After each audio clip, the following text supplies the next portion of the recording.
Nsem-Pii TV nie. Makwaba, edeba Nsem-Pii TV platform yi eso.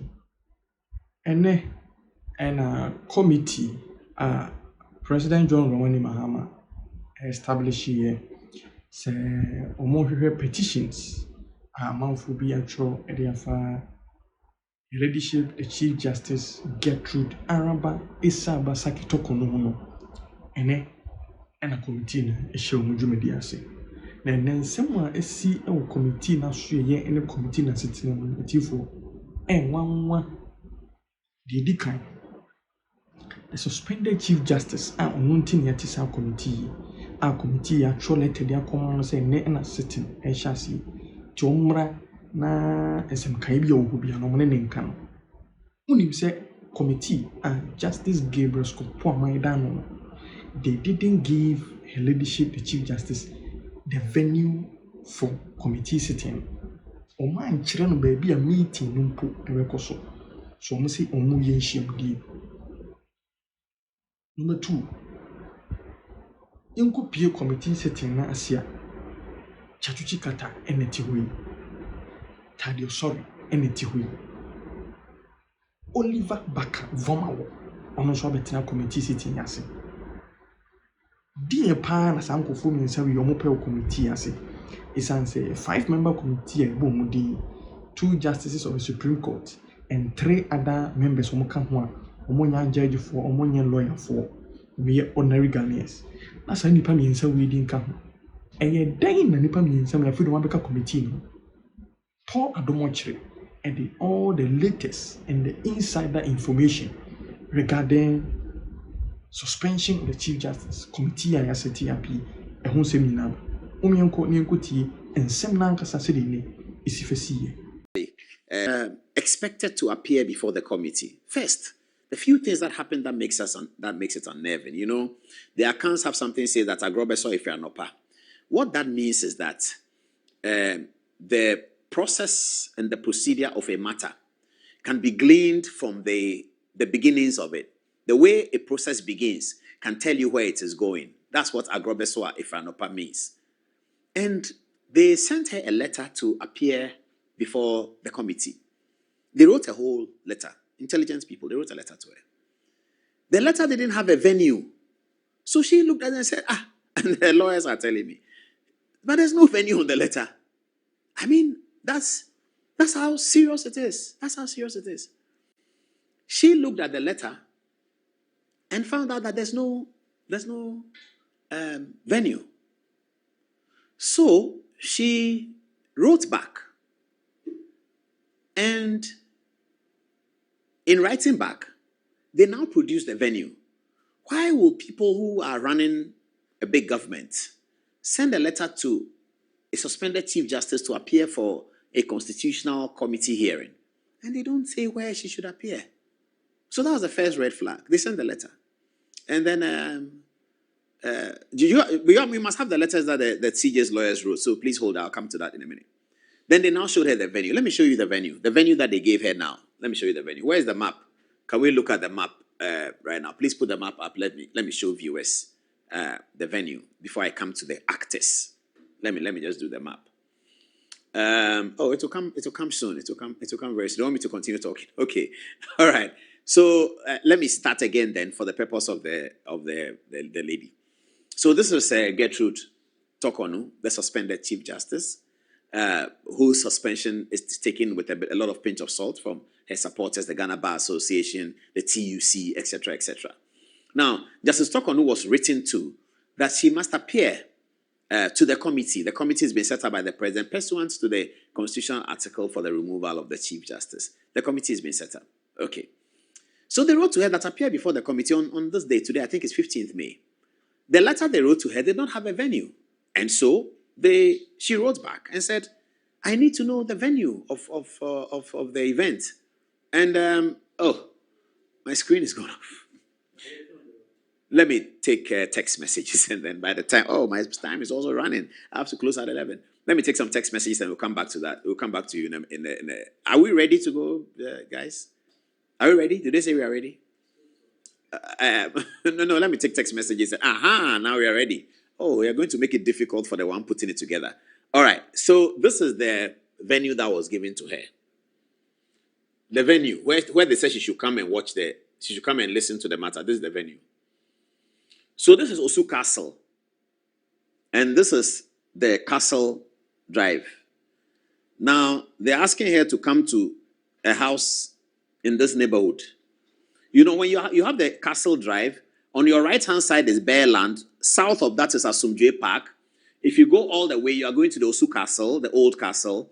And then there are some national security installations on this side, on the left-hand side here. There are national security installations. There are buildings that national security use. It's always been for national security because our presidents were at the castle. So to give a long range of protection, national security mounted these homes. They occupied it so that strangers don't occupy the home so close to the seat of government. So it is in these national security buildings that they ask her to come. Yes, put the so viewers, just look at the map. On the left-hand side, you can see some buildings. This is the road to the castle. On the left-hand side, you can see some buildings there. These are the buildings that they're asking her to come and have the meeting, have the inquiry, the interrogation, and all of that. And this is a judicial inquiry. The judiciary has so many places to sit. It sounds a bit intimidating when you ask her to come to the Osu Castle security installations. And she even has to get that upon writing to you that you haven't given me a venue. They write to her that, Madam Isaba, come for your hearing pursuant to the Constitution. You've been suspended by the President. The committee is ready to see you. Come for your hearing. And then she reads the letter back and forth, up and down. There's no venue on the letter. Come to the hearing where? In the President's office? In the Judicial Service? At the Chief Justice Court? Where? So she writes to them and says, oh, my lords, you have not given me a venue. They say, oh, you want venue? Come to the castle. You will see. Come. Hurry up. Come. Castle. National security installation. That's why they are holding the meetings. So this morning, she decides that the circumstances are dire.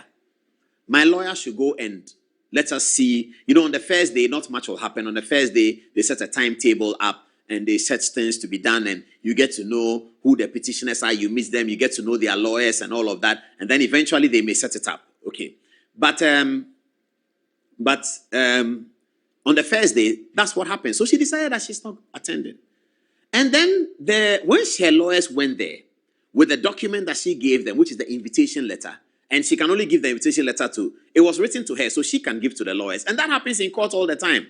People appear in court without the plaintiff, the applicants, whatever.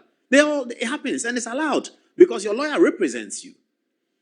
But give me the photograph of the lawyers then. But when his lawyers went there, they said to them that they will not respond to, the long one. Let's have the long one.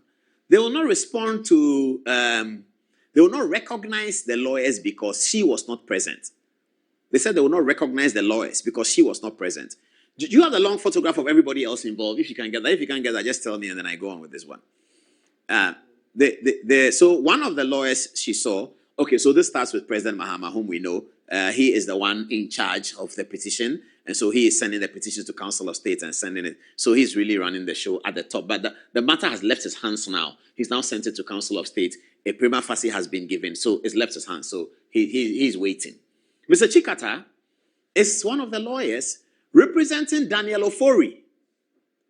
The same said Daniel Ofori, about whom it was alleged that she could have a problem with Justice Torkonoo because his pursuit of EcoBank in the courts, that EcoBank should pay him 97 million cedis.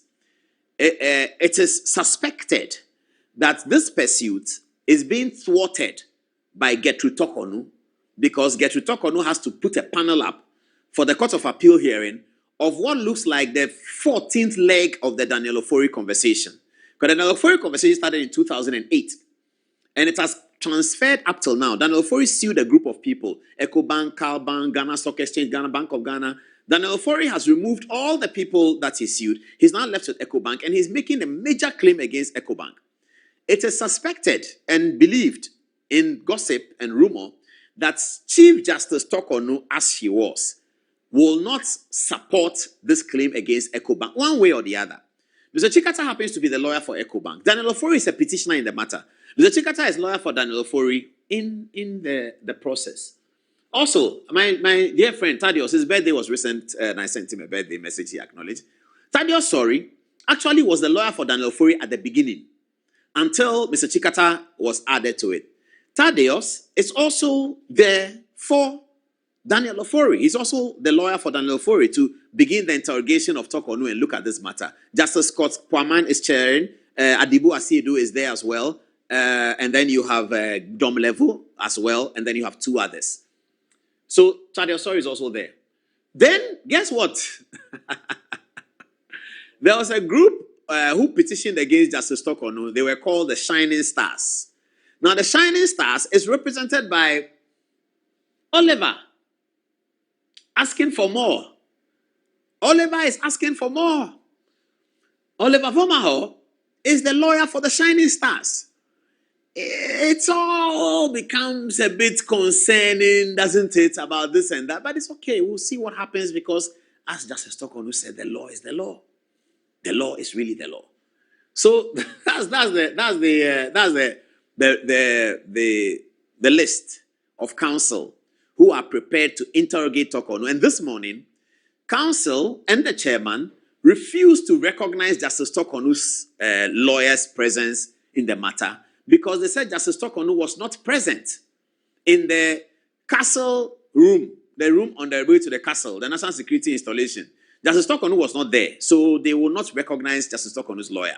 So nothing really happened today. We'll be giving you bullets by bullets analysis of everything that's happening in the Justice Torkonoo trial. I understand that there's an application for a publication, a live transmission of the trial. Hopefully, the authorities will agree with that and we can have a live transmission in spite of the constitutional provision that these things must be in camera. Because what are we doing? We are building a republic. There was no provision that courts should be on television. There was absolutely no provision. In America, in Ghana, when the O.J. Simpson case came in America, it was decided that they should put it out on television for people to see. Even the hearings at Congress, it was never part of television. But at some point, it was decided, I think beginning with Clarence Thomas, Justice Clarence Thomas, when he was nominated as the first black Supreme Court judge by George Bush, there was pressure on the American system that in deepening democracy, put the Congress hearings out on television. Everybody saw it. Even we in Ghana saw it when Justice Clarence Thomas appeared before the committee. He had been accused of sexual harassment by a law professor called Anita Hill. And that was a big matter before the Congress. Anita Hill came to the Congress during the vetting. And then she was allowed to cross-examine, as it were, Justice Clarence Thomas. So that's how it started in America. This must be long ago, 1993 or something like that. So there is no provision to say that we should show Supreme Court. But Justice Georgina Wood in Ghana in 2013 decided that the Electoral Commission, the electoral election petition by Jacob Echebelamte, Mahamadou Bawumia, and Akufo-Addo had such significant public interest, and therefore it should be on television. Since then, we have had many trials on television, and has it aided our democracy? I think the answer is yes. And so those who believe that these public hearings on television will aid our democracy should add their voices to the fact that let us watch Justice Torkonoo's trial, the committee trial. Let us watch it. Let us see her demeanor. Let us see the demeanor of her accusers. Let us see what the arguments the lawyers are making. Let us see what questions she is being asked. It is true that the constitutional provision says it's in camera, but we can always override that in the interest of the public and in the interest of democracy. After all, the document of the Constitution is there to enhance democracy. So that's the point that is being made. If this was on television this morning, you wouldn't be watching me talking about all this. It's not necessary because it's on television. Why should you wait till Good Evening Ghana because I have a good relationship with lawyers and they are telling me so that you can see it? This matter of such high public interest, the first ever removal through the Constitution of the Lord Chief Justice, never happened since 1957. The only one was Kwame Nkrumah sacking them, he just sacked them anyhow. And since Nkrumah did that, it was decided that the independence of the judiciary should be captured in the constitutions of 69, 79, and 1992, which we are currently operating. So it is a matter for the public to talk and think about. Do we want a live transmission on television to see how Torkonoo goes up or how she goes down? I think we should say that. So this morning, she was not even... the lawyers were not even allowed to talk. They were not recognized because the Justice Torkonoo is not there. The matter has been adjourned till May 22nd. This is the Monday after the Monday coming in. We hope that all this lobbying will prevail. I'm lobbying. I'm going to lobby Thaddeus That's, my lord, please add your voice to this publication. We want to see it. In any case, Tade Osori was in the court, in the Supreme Court. There was a live conversation, a live transmission between she and Justice Torkonoo. We all saw it. We saw their demeanor. We saw everything. So let us do it again so that the democracy will be stronger, so that justices will be confident that even when somebody brings an impeachment process against them, how they go up, how they go down, how they survive it will be in the clear view of the public, in the interest of democracy. I think this is very important. So that's the latest from Justice Torkonoo. Now we have to deal with the other matters straight away. Okay, yes. This is the last bit to deal with. And this is an application that has gone before the Supreme Court, isn't it? An application that has gone before the Supreme Court for the Justice Torkonoo process to be halted. This is a new one, and the summary of the relief sought are that a declaration that properly interpreting Article 17(1)(3), 23, 296, etc. of the Constitution, the President's purported determination of a prima facie case as communicated on 22nd April 2025 is now void and of no effect. A declaration that the President's purported determination of a prima facie case against the Chief Justice violates the constitutional ban on executive interference with judicial independence under Articles 125, 34, 127 and is therefore void. They are also asking for a declaration that establishing a 5-member committee to investigate the Chief Justice without a duly determined prima facie case under Article 146 violates the Chief Justice's rights to equal treatment and fair trial under Article 17(3) and 1913 and is thus unconstitutional, unlawful, null, void, and of no effect. So the petitioners, the applicant, is going to the Supreme Court raising all of these matters. We understand that the case has been filed. We need to know when the acting Chief Justice will set up a panel to deal with it. After this fufu and pepper soup, I will score those messages, and after that, let's determine whether we will run the constitutional amendments or that we schedule it for Tuesday, as we do sometimes. All right, so let me. For Nsem-Pii or no more, now Nsem so it is. Now show on my YouTube channel. Be the first to know Nsem-Pii TV.